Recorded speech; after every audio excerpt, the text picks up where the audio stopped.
Here's some designs I created with slip stitching on the Addi knitting machine, and I used a hand knitting technique, also a technique that we've used on flatbed knitting machines, where you slip certain needles and they create a little diamond design or whatever design you want. You can also thread ribbon through here at the end and do some embroidery work. This one shows up a little bit better because I knitted with a double strand of this wool yarn, and the floats ended up looking like little popcorns on the front. The thing that I did with this one, and you would have to chart it out to see with your gauge, but I did a slip stitch row, meaning I used some of the needles for slip stitch, and the next row I did plain without doing any kind of manipulation, and then I did a slip stitch row and alternated. So there's a plain row in between all of these slip stitch rows.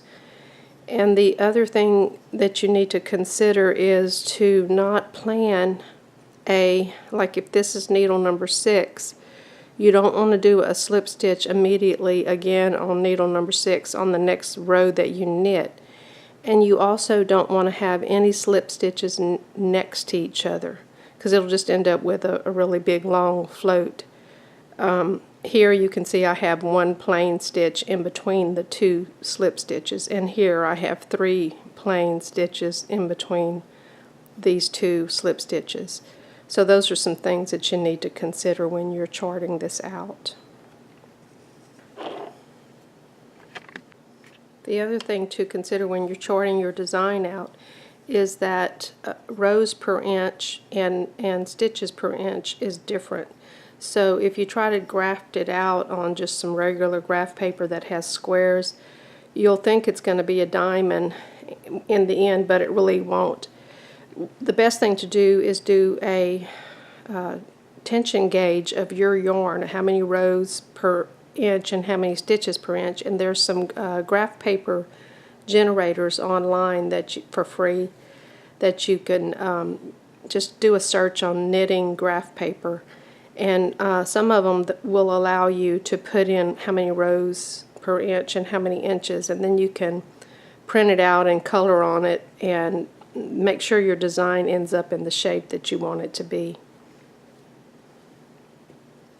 So I've knitted a few rows of plain knit, and we're going to use how the machine forms stitches to do this slip stitch. And I'm just going to knit over to needle number 5.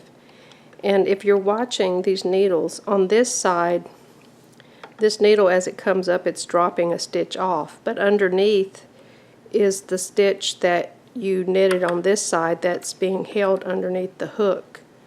So as this needle comes up, it drops the old stitch down to the base, but it's ready to grab more yarn to be trapped. So I'm going to show you how we're going to use that setup to make that yarn show up on the front of the work. So keep an eye on needle number 5 so you don't pass it up. And as needle number 5 is coming down to grab a new piece of yarn, it's going to trap this yarn down between these 2 little red teeth that are down there. And this next yarn that's around the outside of the little teeth is going to be pushed off on this side as the machine knits back, or you're knitting in the round, and this will do it in either direction. I don't want this yarn to be caught, so I'm going to pull it out of the way. This is going to be my float on the front of the knitting, and I'm going to take the stitch that is around the needle and pull it off, because I want to trap this float on the front side of the knitting, and the only way to do that is to get it in front of this knit stitch. So I'm going to trap that yarn there. If you have to, you can push it down below these little sinker posts, and that way it's now behind the needle. That float is behind the needle, but it's in front of the knit stitch. So it's going to end up with a float like this on the front of the knit stitch. So we're going to take that knit stitch and put it back not on the little teeth, but we want to go ahead and put it up under the hook of the needle. If you allowed it to go back and hang on those little teeth like this one is doing, when it goes back, it's going to be pushed off of the needle. Well, I'm not knitting in the round, but when I go back, it's going to be pushed off of the needle, and there won't be any float to catch it. It'll just run down.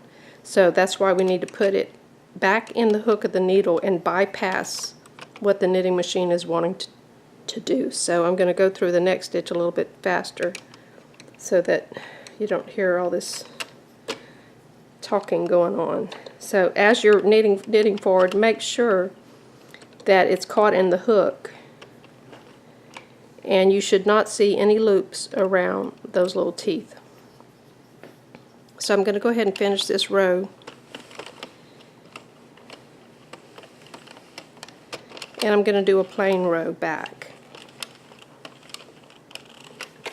The diamond would look a little scrunched up if I did all of these stitches on every row. So now I want to do 2 stitches on either side of needle number 5. So I'm going to choose needle number 4 as I'm approaching it. And I'm not going to let needle number 4 grab that yarn. I'm going to pull it out of the way. I'm going to grab the knit stitch that's on the hook or on the needle. I'm going to put this float in front of that stitch. And when I say front, front is towards you. And then I'm going to stretch that back out over the needle, but I'm going to put it up in the hook. I'm not going to let it fall around the little teeth like these are. See how this yarn is being caught in the hook? It's going to secure the stitch that is on those little teeth. So I'm going to watch number 4 as it goes down and make sure that it's only grabbing that knit stitch that we hung back on. And the other thing I want to do is tug on this so that float on the front tightens up a little bit. Just put a little pressure on it as you're knitting the next 2 or 3 needles. So I needed to do 4 and 6, so 6 is coming up pretty quick, so let's do number 6.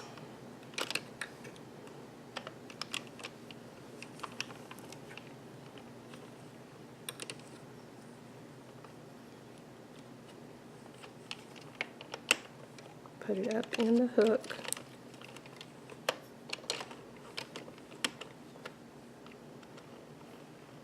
I'm going to put some tension on my float and go to the end of the row. Now I'm just going to take this off the machine. I'm not going to do all the other slip stitch rows. I just want to show you what happened when we did this. So let me just knit 2 or 3 rows. And here is our slip stitches on the front of the work. This was needle number 5. This was a plain row. And here's needle number 4, a plain stitch, and needle number 6. This is a single strand of yarn, but I haven't tried this, but I want to.